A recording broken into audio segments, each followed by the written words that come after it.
నమస్తే, welcome to Telugu రాజ్యం. నేను విద్య. పవన్ కళ్యాణ్ కథానాయకుడిగా నటించిన హరిహర వీరమల్లు ఎలా ఉంది? ఎలాంటి వినోదాన్ని పంచింది? పవన్ కళ్యాణ్ యాక్షన్ సన్నివేశాల్లో ఎలా నటించారు? మొత్తంగా ఈ మూవీ గురించి ప్రేక్షకుల స్పందన ఏ విధంగా ఉందో చూద్దాం. ఇప్పుడే హరిహర వీరమల్లు మూవీ చూసి వచ్చిన మూవీ అయితే చాలా బాగుంది. ఆఫ్టర్ గబ్బర్ సింగ్ తర్వాత పవర్ స్టార్ పవన్ కళ్యాణ్ గారి నాకు బాగా నచ్చిన మూవీ అంటే Harihara Veeramallu.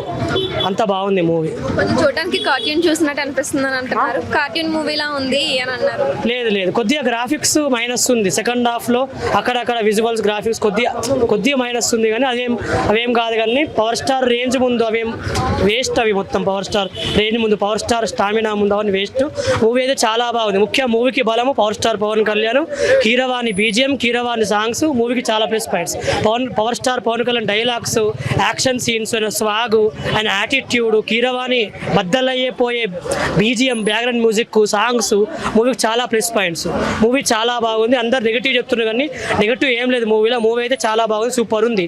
After power star Pawan Kalyan garu year 2 movies వస్తున్నాయి. హరిహర వీరమల్లు, ఓజీ, ఈ 2 మూవీస్ చాలా పెద్ద హిట్ అవుతాయి. ఇది కూడా బాగుంది మూవీ. ఓజీ కూడా చాలా పెద్ద హిట్ అవుతుంది. అంటే ఈ ఇయర్లో పవర్ స్టార్ పవన్ కళ్యాణ్ గారి ఉత్తమ చిత్రము ఏదో ఒకటి ఉత్తమ చిత్రం వస్తుంది. అంటే ఈ ఇయర్లో great movie power star Pawan కళ్యాణ్ది. గ్రేట్ మూవీ మ్యూజిక్ డైరెక్టర్ అన్న పవర్ స్టార్ పవన్ కళ్యాణ్ గారికి వస్తాయి ఈ సంవత్సరం. మార్క్ మై అవార్డ్స్ రాసుకోండి. Great power star Pawan Kalyan గారికి అవార్డ్స్ వస్తాయి. ఉత్తమ హీరో, ఉత్తమ సినిమా, ఉత్తమ చిత్రం, ఉత్తమ సంగీత దర్శకుడు, ఈ అవార్డులు పవర్ స్టార్ పవన్ కళ్యాణ్ గారికి వస్తాయి. బాగుంది మూవీ, చాలా బాగుంది. బాబీ డియోల్ ని విలన్ ని సరిగా యూజ్ చేయలేదు, చాలా బాగా యూజ్ చేసుకుండ్రు. అందరు తప్పు చెప్తుండ్రు, చాలా బాగా యూజ్ చేసుకుంటారు. అయింది లాస్ట్ లో కొద్దిగా అది మైనస్ సెకండ్ పార్ట్ కోసం అట్లా ఇచ్చిండ్రు, కానీ చాలా బాగా యూజ్ చేసుకుని పవర్ఫుల్ గా బాగా యూజ్ చేసుకుండ్రు బాబీ డియోల్ మూవీలో. అంటే డైరెక్షన్ అయితే చెప్పాలంటే క్రిష్ డైరెక్షన్ బాగుంది. ఫస్ట్ హాఫ్ లో డైరెక్షన్ చాలా బాగుంది. సెకండ్ హాఫ్ లో అంతేం లేదు. సెకండ్ హాఫ్ కొద్దిగా తక్కువ ఉంది అంతే. విఎక్స్ఎఫ్స్ సెకండ్ హాఫ్ లో అక్కడక్కడ డల్ ఉంది, మొత్తం డల్ లేదు. అక్కడక్కడ కొద్దిగా మైనస్ ఉంది విఎక్స్ఎఫ్స్. తగ్గలే చాలా బాగా ఇచ్చిండు. పవర్ స్టార్ పవర్ కానీ సపరేట్ గా చాలా బాగా బీజేఎం ఇచ్చిండు ఆయనకు. కొన్ని సినిమాకి అట్లా ఇస్తాడు కీరవాణి, కానీ ఈ మూవీకి అయితే చాలా బాగా ఇచ్చిండు. సెకండ్ హాఫ్ లో యాక్షన్ సీన్స్ అయితే బద్దలైపోయి మ్యూజిక్ ఇచ్చిండు. సాంగ్స్ కూడా చాలా బాగున్నాయి మూవీకి. బాక్స్ ఆఫీస్ కి అయితే చాలా పాన్ ఇండియా కాబట్టి ఇప్పుడు కొద్దిగా స్లోగా పెరుగుతుంది. లాస్ట్ లో పెరిగేసరికి అయితే చాలా 1000 crores దాకా వస్తుంది పాన్ ఇండియా లెవెల్లో. పుష్ప రికార్డ్ అది నాకు తెలియదు, కానీ బాగా కలెక్షన్స్ ఓల్డ్ మూవీస్ కంటే పవర్ స్టార్ పవన్ కళ్యాణ్ గారికి కలెక్షన్స్ బాగానే వస్తాయి. జరగడం లేదు, చాలా బిజీ షెడ్యూల్ చేయట్లేదు, కానీ చేస్తారు. అక్కడ కూడా బాగానే స్లోగా రేంజ్ అవుతుంది సినిమా. రేటింగ్ నాకైతే మూవీ బాగా నచ్చింది. గబ్బర్ సింగ్ తర్వాత మంచి సాటిస్ఫాక్షన్ చేసిన మూవీ అయితే power star Pawan Kalyan attitude, ఆయన డైలాగ్స్, ఆయన అంటే ఫ్యాన్స్ కోసం ఇచ్చేది, అది నాకు బాగా నచ్చింది. ఈ మూవీ హరిహర వీరమల్లు చాలా బాగా నచ్చింది. నెక్స్ట్ ఓజీలో ఇంకా బాగా వస్తుంది. సినిమా ఎలా ఉంది మేడం? సూపర్ గా ఉంది. ఒకటి జింక ఎంత బలిసిన పులికి కిందే, స్టార్స్ ఎంతమంది ఉన్నా పవన్ కళ్యాణ్ గారి కిందే. ఆ ఒక్కటి చాలు. బాబులకే బాబు, కళ్యాణ్ బాబు, బాబులకే బాబు, కళ్యాణ్ బాబు, బాబులకే బాబు, కళ్యాణ్ బాబు. సినిమా చూస్తే అసలు వేరే లెవెల్ అనమాట. మా అన్నోళ్ళు ఉన్నారు కదా, 5 సంవత్సరాలుగా వెయిట్ చేస్తాను అనమాట. రిలీజ్ పోస్ట్ పోన్ అసలు ఒక ఇంటెక్షన్ అంటే ఒకటి వెళ్ళిపోయింది అనమాట. అయితే అంటే 1 డే మొత్తం ఫుడ్ లేకుండా లాస్ట్ లో ఈవినింగ్ బిర్యానీ తింటే ఎంత కడుపు నింటుందో నాకు కడుపు నిండింది సినిమాలో. 5 సంవత్సరాల కోసం వెయిట్ చేస్తాము. అసలు వేరే లెవెల్ అనమాట. స్టోరీ టెల్లింగ్ క్రిష్ జాగర్మూడి గారు, దాని తర్వాత జ్యోతికృష్ణ గారు, అసలు వేరే లెవెల్. నాకు ఎక్కడ నచ్చిందంటే కొత్తగా ఆయన డైరెక్షన్ చేశారా జ్యోతి గారు? అంత ముందు చిన్న షో ఉన్నాయి భయ్యా. అయ్యి బాబు, నాకైతే ఒక బాహుబలి ఎలివేషన్ టేకింగ్ ఎలా ఉందో, రాజమౌళి టేకింగ్ ఎలా ఉందో, ఆ టేకింగ్ లెవెల్లో ఈయన తీసిండు ఆయన. ఒకటి ఏం రత్నం గారు కష్టం బాగా అనిపించింది. ఆయన ప్రొడ్యూసింగ్ బాగా పెట్టింది మూవీ కూడా. పవన్ కళ్యాణ్ గారు కూడా కష్టపడ్డారు బాగా మూవీకి. ఆయన ఎప్పుడు కష్టపడతారు, కానీ సింపుల్ వేలో కష్టపడ్డారేమో అని మాకు అనిపించింది. అటు ఎలక్షన్స్లో పాలిటిక్స్లో బాగా కష్టపడుతున్న దానికి మూవీలు ఇంకా ఇంట్రెస్ట్గా కష్టపడ్డారేమో. సో సీన్స్ అయితే బాగున్నాయి, ఎలివేషన్స్ బాగున్నాయి, ఫైట్స్ బాగున్నాయి. హిందూ ధర్మ పరిరక్షణకు సంబంధించింది ఛత్రపతి శివాజీ గారి ఏమంది చూసావా, అది కనిపిస్తుంది మూవీలో. ఇంకేం కావాలి మేడం? మీరు ఇప్పుడు పవన్ కళ్యాణ్ ఫ్యాన్స్ అనా మొత్తం ఎలా చెప్తున్నారు? అంటే కొంతమంది మరి నెగిటివ్ గా చెప్తున్నారు, సినిమా బాగాలేదు. చెప్పేటోళ్ళకి ర్యాంప్ పడిపోతుంది అన్నమాట. ఇక్కడ అర్థమైందా? నెగిటివ్ ఏం చెప్పారు? మీకు ఏమైనా వచ్చినాయా మాటకి? ఎక్స్పెక్ట్ చేసినంత లేదు అని. వాళ్ళు ఎక్స్పెక్ట్ చేసింది ఏమున్నాయి మాకు తెలియదు కదా మరి. ఓకే, మీరైతే ఫ్యాన్స్ అయితే సాటిస్ఫై అయ్యారా? ఫ్యాన్స్ సాటిస్ఫై అవుతారు. ఇప్పుడు ఈ టాటో ఉంది చూసారా, ఆ టాటో ఎలివేషన్ వస్తుంది. ఆ టాటో ఎలివేషన్ వస్తుంది మూవీలో.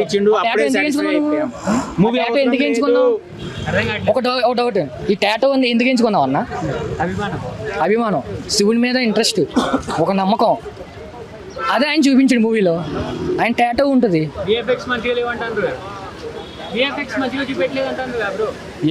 అంటే ఏదో కార్టూన్ చూసినట్టు అనిపించింది, పవన్ కళ్యాణ్ అలా చూపించారని అంటారు. పవన్ కళ్యాణ్ చూపించలా.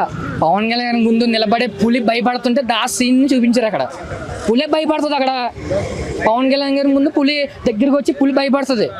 ఆ పులిని నిజమైన పులి తీసుకురాలేరు కదా మరి, అందుకని పవన్ కళ్యాణ్ గారి ముందు వాళ్ళు చూపించారేమో. అర్థమైందా?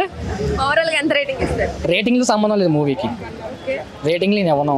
రేటింగ్స్ సంబంధం లేదు. గట్స్ ఉండాలి. అటువంటి మూవీలు తీయాలంటే గట్స్ ఉండాలి మేడం. అటువంటి మూవీ చూసినందుకు మేము ఫుల్ హ్యాపీ. మా మూవీ చూసి రివ్యూ అడుగుతున్నారు కానీ మీకు చెప్పకూడదు. మూవీ చూడండి, చూసి మీరు అప్పుడు చెప్పండి. మీరు నేను తీసుకుంటా రివ్యూ అప్పుడు. ఎప్పుడు వెళ్తారా? ఏ షోకి వెళ్తారు మీరు? ఈవినింగ్ షో వెళ్ళండి. నేను రివ్యూ తీసుకుంటాను. విఎఫ్ఎక్స్ బాలేదన్నారని చెప్పారు కదా, they don't know what is cinema. Cinema వెనకాల ఎంత కష్టం ఉంటుందో వాళ్ళకి తెలియదు అనమాట. అయితే పవన్ కళ్యాణ్ గారు ఏం చెప్పారంటే ఎంఎం కీరవాణి గారి గురించి, దాని తర్వాత ఎంఎం రత్నం గారి గురించి, వాళ్ళ వల్ల నేను ఆర్టిస్ట్ వల్ల నేను ప్రమోట్ చేయాల్సి అవుతుంది అని లాస్ట్ లో వచ్చి ప్రమోషన్ చేశారన్నమాట. అంటే తనని నమ్ముకున్న ప్రజలు ఇబ్బంది పెట్టకూడదు. కొన్ని ఉంటారు, ఇప్పుడు వాళ్ళు నమ్ముకున్నందుకు వదిలేస్తారు మూవీస్ ని. ఆయన అలా వదలబోద్దు అవ్వలేదు. ఆయనకి నిజ జీవితంలోనే ప్రజలకు సేవ చేస్తాడు. ఆయన నమ్ముకున్న మంచిని ఎలా వదులుకుంటాడు చెప్పండి? ఇంకా చెప్పాలంటే నిధి పాప గారు చాలా కష్టపడ్డారు ఆయనే అన్నారు. మరి ఎందుకు అలా ఆయన మూవీకి వచ్చి చెప్పకలేకపోయినా మూవీ హిట్ అయ్యి అక్కడ. కానీ అంటే ప్రొడ్యూసర్ గారికి కొంచెం సపోర్ట్గా ఉండాలి. ఆయన కొంచెం ఎక్కడో ధైర్యం కోల్పోయారు, ఆ ధైర్యం చూపించారు ఆయన. అయ్యా 4 సంవత్సరాల తర్వాత భయ్యా థియేటర్లో దేవుణ్ణి, థియేటర్ అనేది ఒక గుడి, సినిమా అభిమానులకి థియేటర్ అనేది ఒక గుడి. ఈ గుడిలో దేవుళ్ళు లేరు భయ్యా. 4 సంవత్సరాల తర్వాత ఒక దేవుడు పవన్ కళ్యాణ్ అన్న దర్శనం ఇచ్చాడు భయ్య. చాలు పోయాక దర్శనం అయింది, చాలు అంతే. 4 సంవత్సరాలుగా ఆకలే బాధ, నిద్ర లేదు. తమ్ముడు ఇన్ని రోజులకి పవర్ స్టార్ సినిమా వచ్చింది, హరిహర వీరమల్ల. ఆయన నా దేవుడు వచ్చాడని చాలా సంతోషంగా ఉంది. చాలా మంది సినిమా మొత్తం 1,00,000 కోట్లు వచ్చింది. ఈ సినిమాకి 1,00,000 కోట్లు పక్కా వచ్చింది. మా తమ్ముడు ఏంటంటే 1,00,000 కోట్లు టార్గెట్ అని ఈ సినిమా అన్నాడు, వస్తాయని. కాబట్టి ఖచ్చితంగా ఈ సినిమా చూడండి. మొదటి నుంచి చూసుకుంటే మనం సినిమాలో స్టోరీ ఉందా భయ, మామూలుగా లేదు భయ స్టోరీ, అరాచకం భయ. ఇది కాదు కావాలా పేద ప్రజలకి, పేదవాళ్ళకి సినిమా నుంచి ఎక్స్ప్రెస్ ఇది కావాలి మాకు. ఎందుకంటే సినిమాలో దొరలు దోచుకుంటే దాన్ని కొట్టి తీసుకొచ్చి పేద ప్రజలు పంచి పెడుతుంటే ఏం కావాలి ఇంకా? ఇదే సినిమా ఇదే సినిమా. పాటలు ఉన్నాయి భయ. తమ్ముడు డాన్స్ రా. కొల్లగొట్టినాడిరో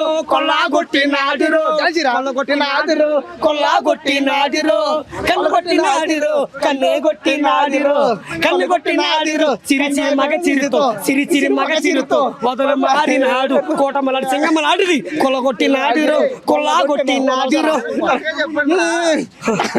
కానీ కొల్లగొట్టినాడిరో అంటే కొల్లగొడతాడు. కొల్లగొట్టినాడిరో కన్నే